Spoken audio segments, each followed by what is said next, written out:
Ah, ang sabi pa ni Marcoleta, pareho sila ng pahayag, si Marcoleta at saka yung ano, pareho ng pahayag si Marcoleta at saka yung iglesia.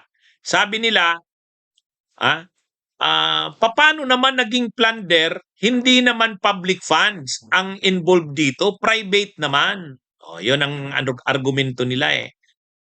Paano naman daw 'yung naging plunder? Ah, Pangalawa, hindi naman daw 'yun ninakaw ni Marcoleta. Wala namang pagnanakaw sa pera ng bayan. Oh. Kaya sabi ni Marcoleta, at yan din yung sinabi ng Iglesia ni Cristo, ito ay pagbaluktot sa batas, sabi nila. Hindi daw yung batas daw ay binaluktot. Hindi na daw sinunod ang batas. Sabi ni Marcoleta at saka ng Iglesia ni Cristo. Ngayon, bakit ang dapat sisihin si Marcoleta mismo? Plunder ba ang nagawa niya? Ganito mga kabunyog. Ang naging problema kasi kay Marcoleta, ang naging problema sa kanya, di ba may una kasi, may kinaharap siyang kaso sa COMELEC.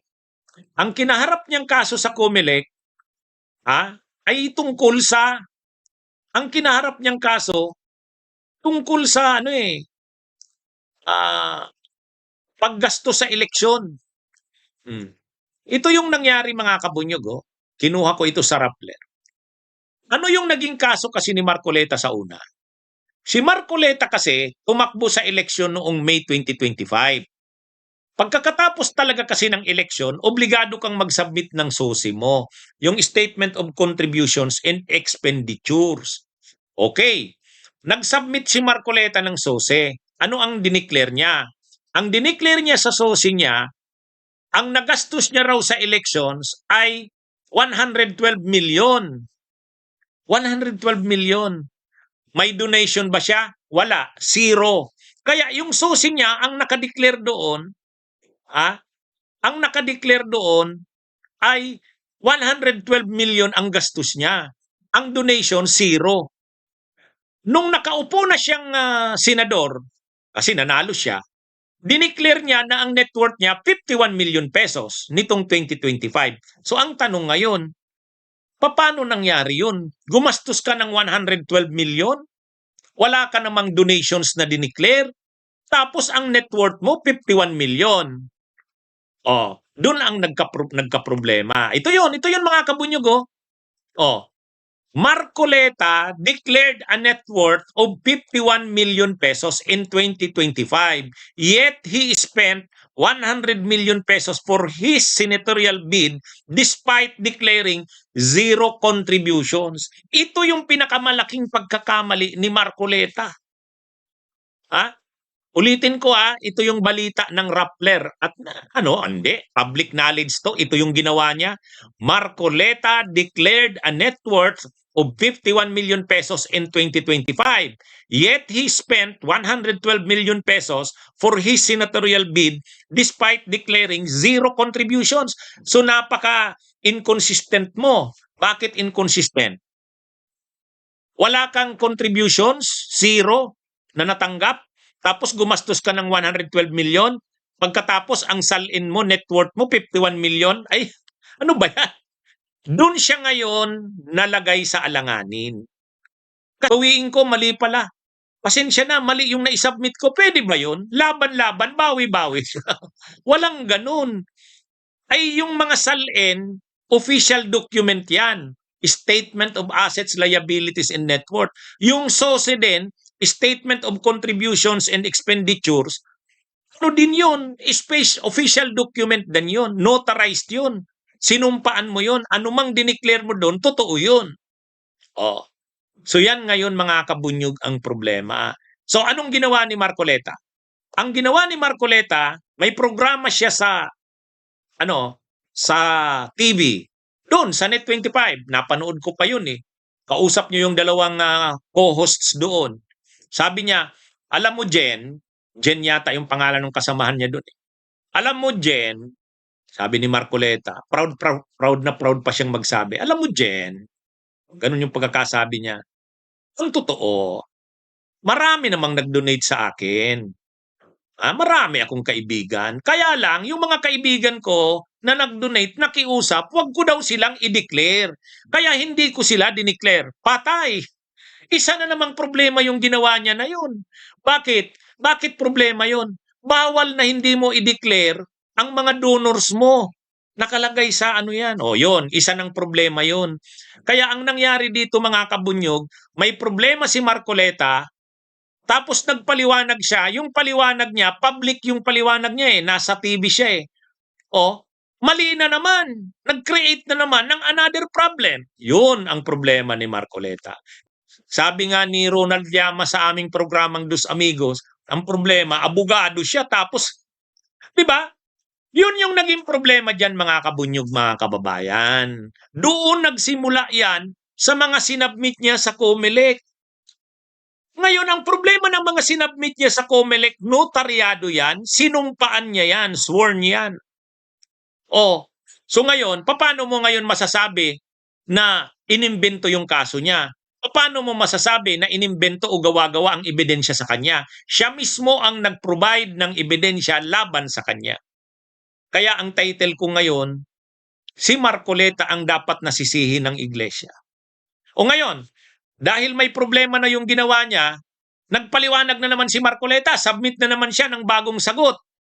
Kasi hindi naman pwedeng hindi mo i-declare. Sabi niya kasi may mga donor siya, ayaw daw magpa-declare. Ay hindi pwede yun.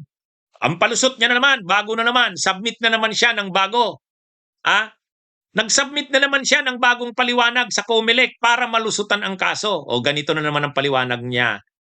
Marcoleta had confirmed that he got 75 million in campaign donations but said the funds were received before the start of the campaign period. The argument was that he was not yet an official candidate when the funds were received. So he did not need to declare those contributions in his statement of contributions and expenditures or SOSE. Okay? So may bago na naman siyang palusot. Ang palusot niya, depensa niya ito sinumpaan na naman, sworn na naman yan. Sabi niya, nakatanggap ako ng 75 million campaign donations. Kaya lang, na-receive ko naman yan, hindi pa campaign period. Mayroon kasing tinatawag na Piñera Doctrine. Sa Piñera Doctrine, kapag hindi pa campaign period, hindi ka pa kandidato. Ang campaign period ng senador noong 2025, pagtakbo ni Marcoleta, February 8. Natanggap niya yata yung mga campaign donations. Inattach niya yung mga proof na nakatanggap siya ng campaign donations. Natanggap niya yon, hindi pa siya kandidato kasi hindi pa nagsisimula ang campaign period. Natanggap niya January 2025. January 6, 9, or 10 yata. 3 araw yon. Sa 3 donors, ang isa doon si Mike Defensor, ang isa yung apelyidong Espiritu at yung isa Viray. Yan yung dineclare ni Marcoleta. Sinabmit niya na naman yan sa COMELEC. Nakalusot ba siya sa COMELEC? Yes, nakalusot siya sa COMELEC. Tama, sabi ng COMELEC, hindi ka pala kandidato pa noon. Okay, so wala kang election offense. So wala siyang election offense. Nalusutan niya sa COMELEC. Pero ang problema ngayon, nag-create na naman ngayon ng bagong problema. Ano yun? Ang na-create ngayon na bagong problema, indirect bribery. Bakit indirect bribery? Kapag official ka ng gobyerno, public official ka o public officer, tumanggap ka ng gift from any person or entity by reason of your office or position, bawal yun. Kapag may kapalit yung pagtanggap mo, direct bribery. Kapag walang kapalit, indirect bribery. O yan yun, pasok siya doon sa indirect bribery. Mga kabunyog. Bakit?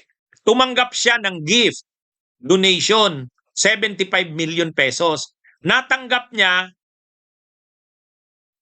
congressman pa siya. Kasi congressman siya ng Sagip Party List. Therefore, pasok doon sa definition ng indirect bribery. Ngayon, paano naging plunder? Paano naging plunder? Ito mga kabunyog ang definition ng plunder sa anti-plunder law. Ito Ito ang plunder sa anti-plunder law. Yan, ipakita ko na yan. Ipakita ko, Ipakita ko yan para maunawaan ng ano, o baka makarating maano ito, o may mga makapag-advise dito kay Marcoleta. Number 2, plunder ito, number 2, by receiving directly or indirectly any commission, gift, share, percentage, kickbacks, or any other form of pecuniary benefit from any person and/or entity in connection with any government contract or project, or by reason of the office or position of the public officer concerned. Diyan pumasok ang plunder ni Marcoleta. Diyan pumasok ang plunder ni Marcoleta. Mga kabunyog, mga kababayan. Ang pagkakaunawa kasi ng Iglesia ni Cristo at saka ni Marcoleta, pag plunder, malversation ng funds, misappropriation ng funds. Ang funds na involved ay public funds. Ay dito sa number 2, yung number 1 yung tinutukoy niya na yon. Ay ang number 2 na type ng plunder pa rin ito, pero 6 kasi ang types ng acts na pwedeng mapasok sa plunder. 6 acts. May 1, 2, 3, 4, 5, 6. Itong 2, dito pumasok si Marcoleta. Receiving directly or indirectly any gift from any person. O di si Marcoleta, sila ano yan? Sila Mike Defensor. Hindi naman yun in connection with any government contract. Wala. Pero, or by reason of the office or position of the public officer concerned. Natanggap niya yon sa panahon na congressman siya. Diyan siya pumasok. Kaya yung elements ng plunder, pasok. Kaya natin sinasabi, bakit naman kasi ganun ang mga sinabi ni Marcoleta? Ganun kasi yung mga dineclare niya eh. So kanino galing yung mga sinabi na yon? Sa kanya mismo. Sa mga sinabmit niya yan sa COMELEC, saka yung mga interview niya, saka yung mga sinabi niya sa programa sa TV, yun. Doon siya nagka-problema. Kaya ako sinasabi, ang dapat nasisihin ng iglesia sa problema ni Marcoleta ay si Marcoleta mismo. Kagagawan niya yan eh. Yun ang problema. Nakuha niyo na mga kabunyog, mga kababayan. Kaya mali yung sinasabi na binabaluktot yung batas. Walang binaluktot na batas. Mali rin yung sinasabi na iniimbento ang kaso. Hindi. Mali rin na sabihin na nag-iimbento ng mga ebidensya. Mali. Kasi galing din sa kanya ang ebidensya. Yan yun, mga kabunyog.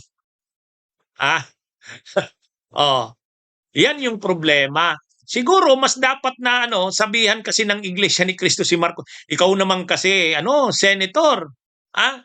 Ikaw naman kasi Rodante, kung Rodante ang tawag nila, o Dante o anuman, hindi ko alam anong tawag sa kanya. Ikaw naman kasi kapatid na Dante, bakit naman ganun yung mga sinabi mo? Di ba? Kumbaga, every move ni Marcoleta nag-create ng problema sa kanya. Nakita nyo yung pinaliwanag ko? Every move niya nag-create ng problema sa kanya. O ngayon, sinong sisisihin mo? Sisisihin mo si Ombudsman Boying Rimulya? Sisisihin mo si Senador Ping Lacson? Sisisihin mo ang administrasyon? Hindi. Sisihin mo ang sarili mo. Di ba? Yan yung mga kabunyog, mga kababayan. Kaya nga ang nangyari dito, statements mismo ni Marcoleta at mga sinabmit niya sa COMELEC ang mga ebidensya laban sa kanya. Yan yun. Yun ang pinaka-problema niya dito. Ngayon, may depensa siyang sinasabi. O di i-depend nila yan sa korte. Ang problema, sabi ng Iglesia ni Cristo, ang problema, plunder ang kaso niya makukulong siya. Ay, ganun talaga eh. Ganun talaga eh.